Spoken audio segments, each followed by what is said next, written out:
नमस्कार, स्वागत है आप सभी का IBN 7 में। आप देख रहे हैं सारा देश 100 खबरें।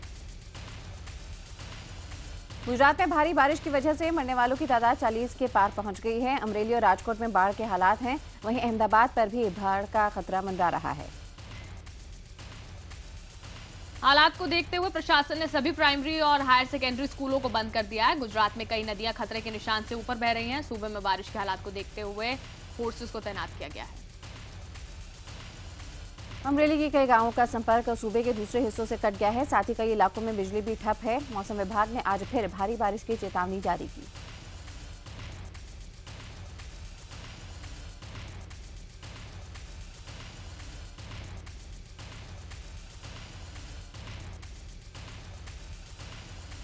इस बीच सूरत में बारिश की वजह से हालात काफी बुरे हैं। बारिश और तूफान की वजह से यहां 500 पेड़ गिर गए, 100 से ज्यादा गाड़ियां दब गई। तूफान की वजह से 200 से ज्यादा बिजली के खंभे भी गिर गए। 1500 लोगों को सुरक्षित जगहों तक पहुंचाया जा चुका है।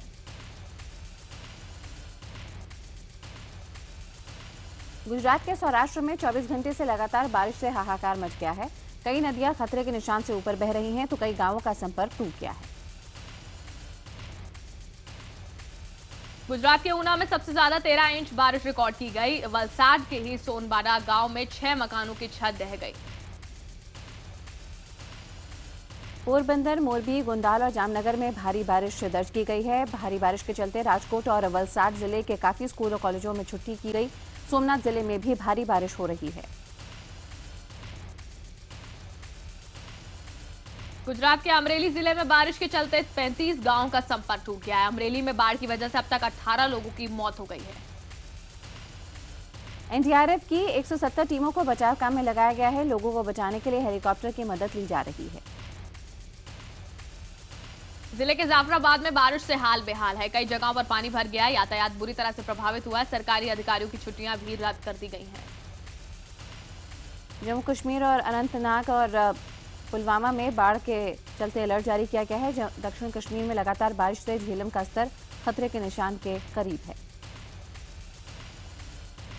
अनंतनाग जिले में झेलम का जलस्तर 23 फीट से ऊपर पहुंच गया है। वहीं संगम इलाके में झेलम खतरे के निशान से 2 फीट ऊपर 25 फीट पर बह रही है। इन इलाकों में रहने वाले लोगों को सुरक्षित इलाकों में जाने को कहा गया है। मौसम विभाग ने आज फिर बारिश होने की भविष्यवाणी की है। इस बीच दिल्ली एनसीआर में रात से रुक रुक कर बारिश हो रही है। बारिश की वजह से दिल्ली और आसपास के इलाकों में पारा नीचे आ गया और लोगों को गर्मी से बड़ी राहत मिली है। उधर हिमाचल प्रदेश में भी मानसून दस्तक दे चुका है। मौसम विभाग ने आज और कल भारी बारिश की भविष्यवाणी की है। बारिश की वजह से हिमाचल प्रदेश में पारा 3 से 4 डिग्री तक नीचे आ गया है। अपहरण और हत्या के मामले में जेडीयू के बाहुबली विधायक अनंत सिंह को 14 दिन के लिए जेल भेज दिया गया। गिरफ्तारी के बाद उन्हें देर शाम पटना की सीजेएम अदालत में पेश किया गया था। बिहार की सत्ताधारी पार्टी जेडीयू के मोकामा से विधायक अनंत सिंह को पुलिस ने 4 घंटे की तलाशी के बाद बुधवार शाम गिरफ्तार किया। अनंत सिंह पर बाढ़ जिले से 4 लड़कों को अगवा करने और उनमें से एक की हत्या करवाने का आरोप है। वहीं उनका कहना है कि उन्हें फंसाया गया है। गिरफ्तारी के बाद जेडीयू विधायक अनंत सिंह को पटना सचिवालय लाया गया। यहां वो पुलिस अफसरों से भिड़ गए। वहीं थाने के बाहर अनंत सिंह के समर्थकों ने नारेबाजी करते हुए पुलिस की गाड़ी रोक ली और उनकी पुलिस वालों से धक्का मुक्की भी हुई। उधर अनंत सिंह के समर्थकों ने आज बाढ़ बंद का ऐलान किया है। बता दें कि अनंत सिंह को गिरफ्तार करने के लिए पुलिस दस्ते में 100 पुलिस वाले, 6 डीएसपी और एसएसपी वैभव शामिल थे। आपको बता दें एसएसपी खुद इस दस्ते की अगुवाई कर रहे थे। गिरफ्तार विधायक अनंत सिंह के घर से पुलिस को इंसास राइफल की मैगजीन और खून से लथपथ कपड़े मिले। पुलिस ने उनके पटना और पैतृक गांव के ठिकानों पर तलाशी ली। एसएसपी की अगुवाई में करीब 100 पुलिस वाले बॉम्ब स्क्वाड के साथ तलाशी के लिए अनंत सिंह के घर गए थे। सर्च में पुलिस को खून से सनी कमीज मिली है, जिसे जांच के लिए लैब भेज दिया गया है। बताया जा रहा है कि पुलिस ने डीएनए सैंपल भी लिए हैं। इसके अलावा अनंत सिंह के घर के पोखर में भी तलाशी ली गई। बॉम्ब और मेटल डिटेक्टर से घरों में तलाशी ली गई और कई जगह जमीन में भी खुदाई की गई। ललित मोदी की मदद मामले में कांग्रेस ने प्रेस कॉन्फ्रेंस कर वसुंधरा राजे के हस्ताक्षर वाले दस्तावेज सार्वजनिक किए। ये वही दस्तावेज हैं जिनमें सीएम वसुंधरा राजे ने ललित मोदी के यूके इमिग्रेशन का समर्थन किया था। कांग्रेस ने यह कागज सार्वजनिक कर आरोप लगाया कि अब वसुंधरा राजे का झूठ सबके सामने आ गया है। इन दस्तावेजों में साइन वसुंधरा राजे का ही है। गौरतलब है कि वसुंधरा राजे ने दस्तावेज पर अपने दस्तखत की बात से इनकार किया था।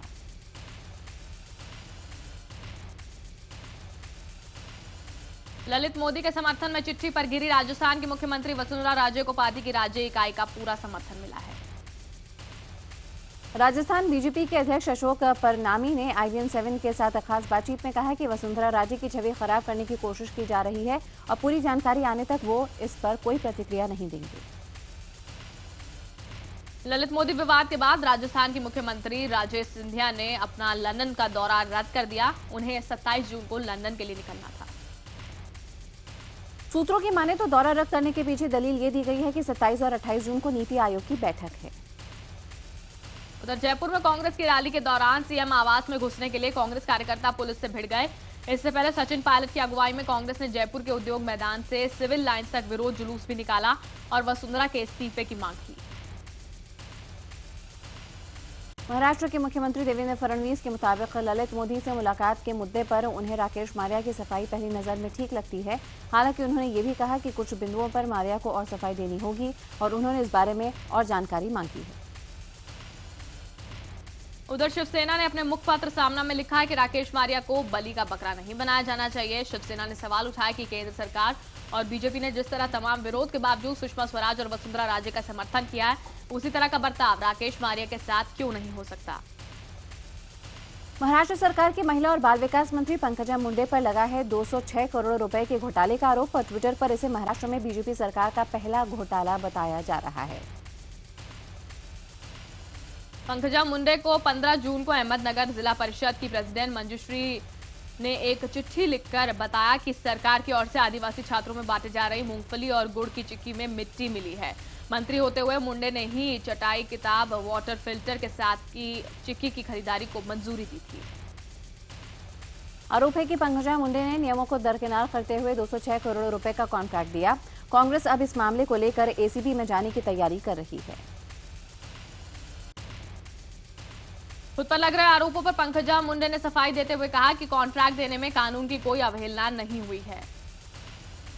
उन्होंने कहा है कि सामानों की खरीद के लिए सरकारी रेट पर ही कॉन्ट्रैक्ट दिए गए। टेंडरिंग का सवाल इसलिए पैदा नहीं होता क्योंकि टेंडरिंग का गवर्नमेंट रेजोल्यूशन 16 अप्रैल 2015 को जारी हुआ, जबकि खरीद का ऑर्डर फरवरी में ही दिया गया था। महाराष्ट्र के मुख्यमंत्री देवेंद्र फडणवीस ने पंकजा को क्लीन चिट देते हुए कहा, उन्हें पहली नजर में कोई गड़बड़ी नहीं लगती। उनके मुताबिक पंकजा मुंडे ने उन्हें फोन कर सफाई दे दी है और वो किसी भी जांच के लिए तैयार है। मानव संसाधन विकास मंत्री स्मृति ईरानी को शैक्षणिक विवाद मामले में बड़ा झटका लगा है। दिल्ली के पटियाला हाउस कोर्ट ने उनकी डिग्री के मामले को सुनवाई लायक माना हुआ है और अब अगली सुनवाई 28 अगस्त को है। इस मामले में याचिकाकर्ता अहमद खान का आरोप है कि केंद्रीय मंत्री ने चुनाव आयोग में दायर हलफनामे में शैक्षिक योग्यता के बारे में झूठी सूचना दी है। उधर स्मृति के वकील के मुताबिक कोर्ट ने स्मृति को समन नहीं दिया है और वो आरोपी नहीं है। याचिकाकर्ता को साबित करना होगा कि उनकी डिग्रियां फर्जी हैं। कांग्रेस ने स्मृति ईरानी और केंद्र सरकार पर जमकर हमला बोला है। हमला तब और तेज हो गया जब केंद्रीय गृह मंत्री राजनाथ सिंह ने कहा कि यूपीए की तरह एनडीए के मंत्री आरोपों पर इस्तीफा नहीं देंगे। स्मृति ईरानी के घर के बाहर NHY कार्यकर्ताओं ने जमकर विरोध प्रदर्शन किया, उनका इस्तीफा मांगा और उनका पुतला भी फूंका। इस बीच कांग्रेस आज फिर जंतर मंतर पर स्मृति ईरानी के इस्तीफे की मांग पर प्रदर्शन करने वाली है। फर्जी डिग्री के आरोपों से घिरे महाराष्ट्र के शिक्षा मंत्री विनोद तावड़े के खिलाफ कांग्रेस ने जमकर प्रदर्शन किया। कांग्रेस के सैकड़ों कार्यकर्ता तावड़े के विले पार्ले स्थित आवास की ओर बढ़े, लेकिन पुलिस ने उन्हें रास्ते में रोका। दिल्ली विधानसभा में आज केजरीवाल सरकार बजट पेश करेगी। इस बार का बजट इसलिए खास बताया जा रहा है क्योंकि ये जनता से पूछकर लाया गया है। वित्त मंत्री मनीष सिसोदिया शाम तकरीबन 4 बजे बजट पेश करेंगे। उम्मीद जताई जा रही है कि बजट में ठेका कर्मचारियों और गेस्ट टीचर्स पर अहम फैसला हो सकता है। साथ ही निजी स्कूलों पर नकेल लगाने के लिए भी बजट में ऐलान की उम्मीद है। साथ ही व्यापारियों को वैट पर छूट मिल सकती है। दिल्ली विधानसभा में बजट सत्र के दूसरे दिन भी जोरदार हंगामा हुआ। सदन की कार्रवाई शुरू होते ही बीजेपी विधायकों ने नारेबाजी शुरू कर दी। इसके बाद मार्शलों को मदद से यहां पे बीजेपी विधायक विजेंद्र गुप्ता को जबरदस्ती बाहर किया गया। बीजेपी के विधायक दिल्ली सरकार से चौथे वित्त आयोग की रिपोर्ट सदन में पेश करने की मांग कर रहे थे। बीजेपी के मुताबिक वित्त कमीशन की रिपोर्ट पेश होने से भारी वित्तीय संकट से जूझ रहे दिल्ली के तीनों नगर निगमों को राहत मिल जाती और वो अपने कर्मचारियों को सुचारू रूप से वेतन दे पाते। डीयू में आज से शुरू होने वाले दाखिलों के लिए चौथी बार 100% कट ऑफ तय हुई है। कंप्यूटर साइंस में कॉलेज ऑफ स्टडीज और आईपी कॉलेज ने यहां पे 100% कट ऑफ रखा है। कॉमर्स की पढ़ाई के लिए मशहूर एसआरसीसी ने नॉन कॉमर्स के लिए कट ऑफ 99.87% रखा है। एएसडी कॉलेज ने कंप्यूटर साइंस में 99% कट ऑफ रखा है।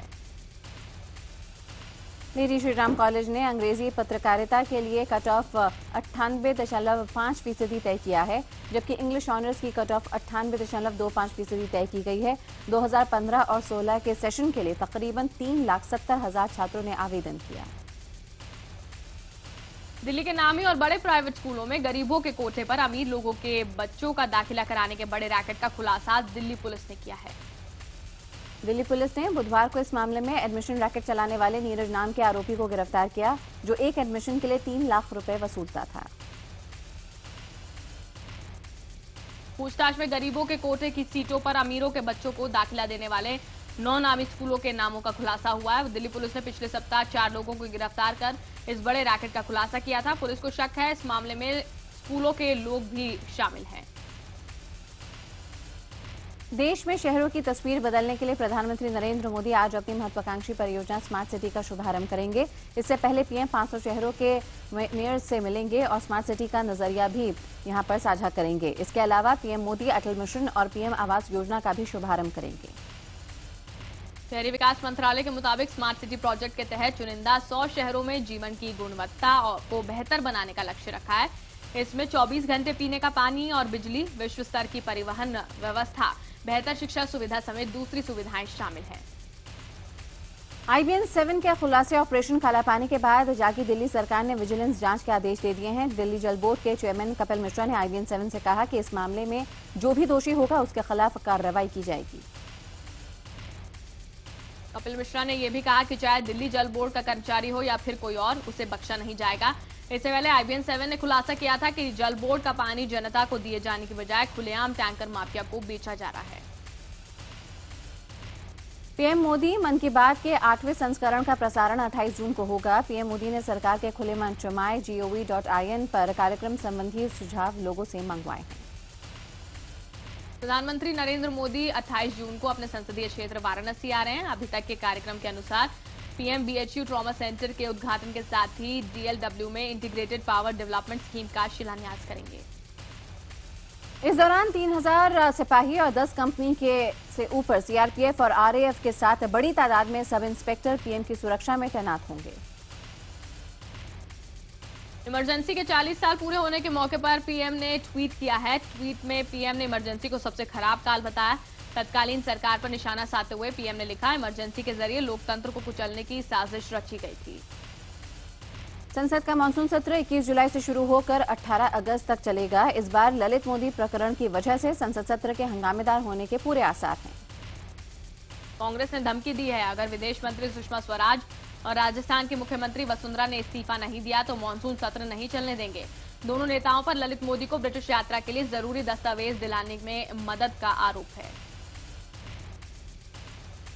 राजधानी दिल्ली में राज्य सरकार ने महिलाओं की सुरक्षा को लेकर डीजीसी की बसों में करीब 1200 मार्शल तैनात किए हैं। यही नहीं, करीब 800 और मार्शल जल्द ही तैनात होंगे।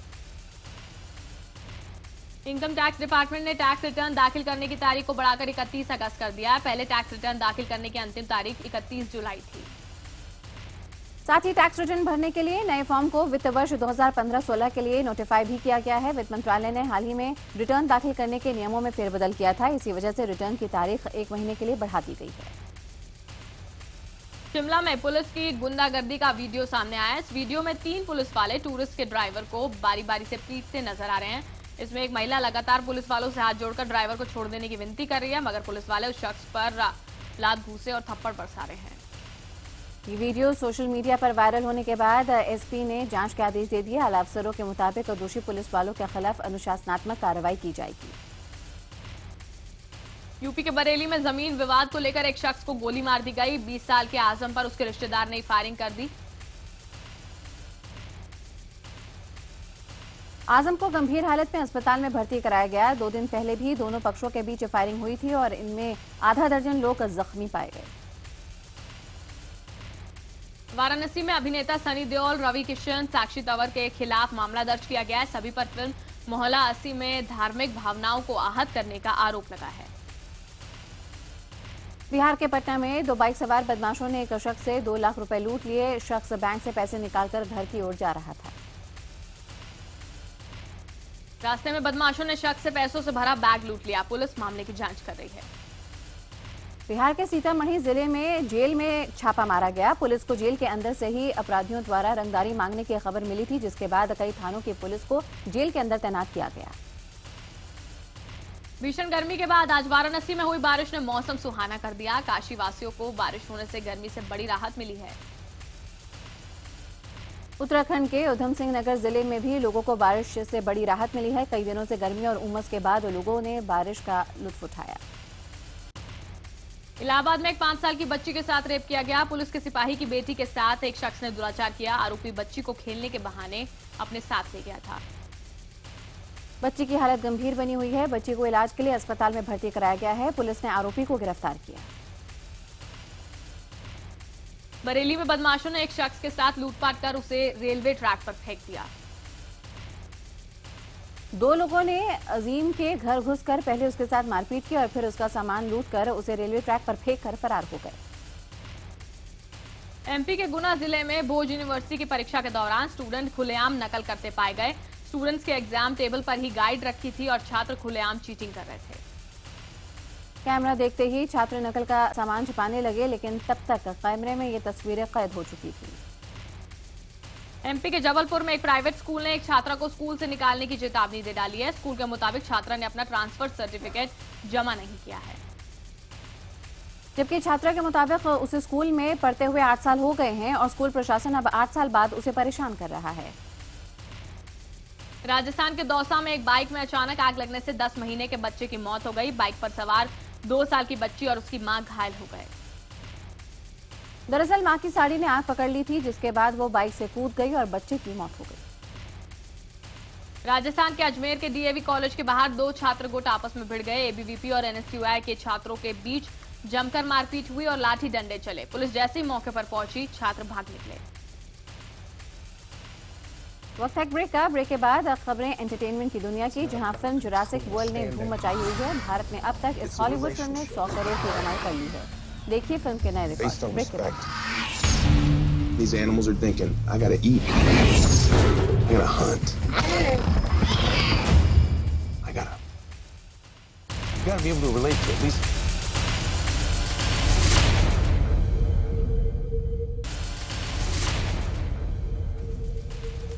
ब्रेक के बाद आपका एक बार फिर से स्वागत है। आप देख रहे हैं सारा देश 100 खबरें। बांग्लादेश के खिलाफ आखिरकार भारत ने जीत का स्वाद चखा। तीसरे वनडे में भारत ने बांग्लादेश को 77 रन से हरा दिया। भारत को लगातार 2 वनडे हराकर बांग्लादेश पहले ही सीरीज पर कब्जा कर चुका है। भारत ने टॉस जीतकर पहले बल्लेबाजी करते हुए 6 विकेट खोकर 317 रन बनाए। जवाब में बांग्लादेश की टीम 240 रन पर आउट हो गई। भारत की सानिया मिर्जा अपनी जोड़ीदार मार्टिना हिंगिस के साथ एगॉन इंटरनेशनल टूर्नामेंट के क्वार्टर फाइनल में पहुंच गई हैं। महिला डबल्स में ये जोड़ी पहली बार विंबलडन से पहले ग्रास कोर्ट पर पहला टूर्नामेंट खेल रही है।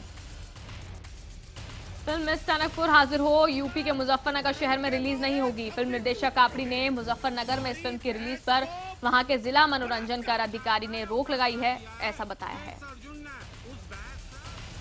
जुरासिक पार्क सीरीज की चौथी फिल्म जुरासिक वर्ल्ड ने भारत में 100 करोड़ रुपए की कमाई कर ली है। इसी के साथ अब भारत में 100 करोड़ कमाने वाली हॉलीवुड की दूसरी फिल्म ये बन गई है।